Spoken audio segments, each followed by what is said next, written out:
ሰላም ጤና ይስጥልኝ የቻናላችን ተከታታዮች የእግዚአብሔር ሰላም ከእናንተ ጋር ይሁን እያልኩኝ በዛሬው ቪዲዮአችን በመጽሐፍ ቅዱስ በተደጋጋሚ ስለምንሰማትና ታላላቅ ተአምራት ስለተደረጉባት ቤተሳይዳ ስለምትባለው ስፍራ በሚገርም ሁኔታ እንመለከታለን። ብዙዎቻችን ቤተሳይዳ ሲባል የአንድ ቦታ ስም ብቻ ይመስለናል። ነገር ግን እያንዳንዱ ቤተሳይዳ 4 የተለያዩ ትርጉሞችና ውክልናዎች አሏት። ይህንንም ምስጢር እስከ መጨረሻው አብራችሁን በመቆየት እንድታውቁ እንጋብዛለን። ሰብስክራይብ ያላደረጋችሁ አሁኑኑ ሰብስክራይብ በማድረግ ቤተሰብ ይሁኑ። ወደ ቪዲዮ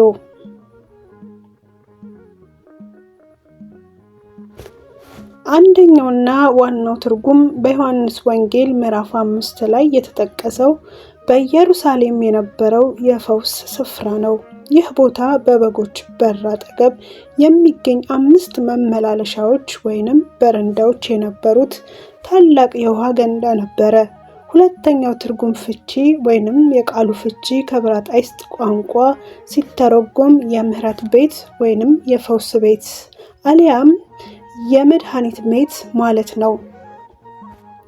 ስሙ እንደሚያመለክተው የእግዚአብሔር መልአክ በየጊዜው እንደወረደ ውሃውን በሚያናውጥበት ጊዜ ቀድሞ የገባ ህመምተኛ ካለበት ደዌ ሁሉ ይፈወስ ነበረ።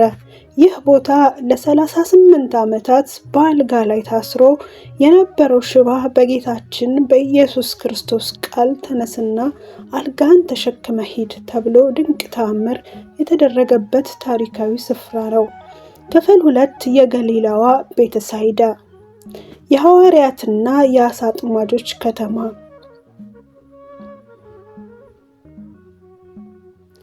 ከተማ የገሊላ ባህር ፎቶ የአሳ አጥማጆች ጀልባና መርከብ። አሁን ደግሞ ወደ ሁለተኛው ፍጹም የተለየው ስፍራ እንሄድ። ሶስተኛው ትርጉም ከኢየሩሳሌም ውጪ በሰሜናዊ የእስራኤል ክፍል በገሊላ በጥብርያዶስ ባህር ዳርቻ ላይ የምትገኝ አንዲት የበለጸገች ከተማ ስም ነው። አራተኛው ትርጉም የከተማዋ ስም ፍቺ ይህ የገሊላዋ ከተማ ከቋንቋው ስር ሲተረጎም የአሳ ቤት ወይንም የማጥመጃ ስፍራ ማለት ነው። ከተማዋ በባህር ዳርቻ ላይ የተቆረቆረች በመሆኑ እና ዋነኛ የህዝቡ መተዳደሪያ አሳ ማጥመድ ስለነበር ነው ይህንን ስም ያገኘችው።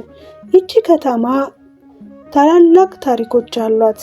አንደኛ የጌታ የቅርብ ደቀ መዛሙርት የነበሩት የቅዱስ ጴጥሮስ፣ የቅዱስ እንድርያስ እና የቅዱስ ፊልጶስ የትውልድ ከተማ ነች። ሁለተኛ ኢየሱስ ክርስቶስ 5000 ሰዎችን በ5 እንጀራና በ2 ዓሣ የመገበው እዚህ ከተማ አቅራቢያ ነበረ። ነገር ግን በርካታ ተአምራት ተደርገውባት ንስሐ ስላልገባች ጌታችን ወየውልሽ ቤተሳይዳ ብሎ የረገማትና የፈረደባትም ከተማ እሷው ነች።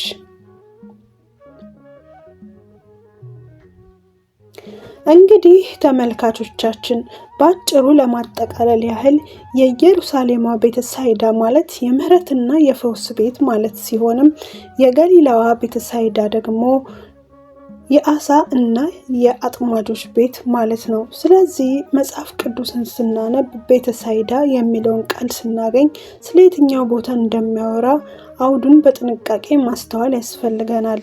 የዛሬው ቪዲዮአችን ይህንን ይመስል ነበረ። መረጃ ጠቃሚ ሆኖ ካገኛችሁት ላይክ ማድረጋችሁን አትርሱ። ሌሎችም እንዲደርስ ሼር አድርጉት። በተቀጣይ የትኛውን መጽሐፍ ቅዱሳዊ ታሪክ ወይንም ቃል እንድንተነትንላችሁ ትፈልጋላችሁ? ይቺን ኮሜንት ላይ ጻፉልን። ስላዳመጣችሁን ከልብ እናመሰግናለን። ሰላም እግዚአብሔር ይብዛላችሁ። ደህና ቆዩ።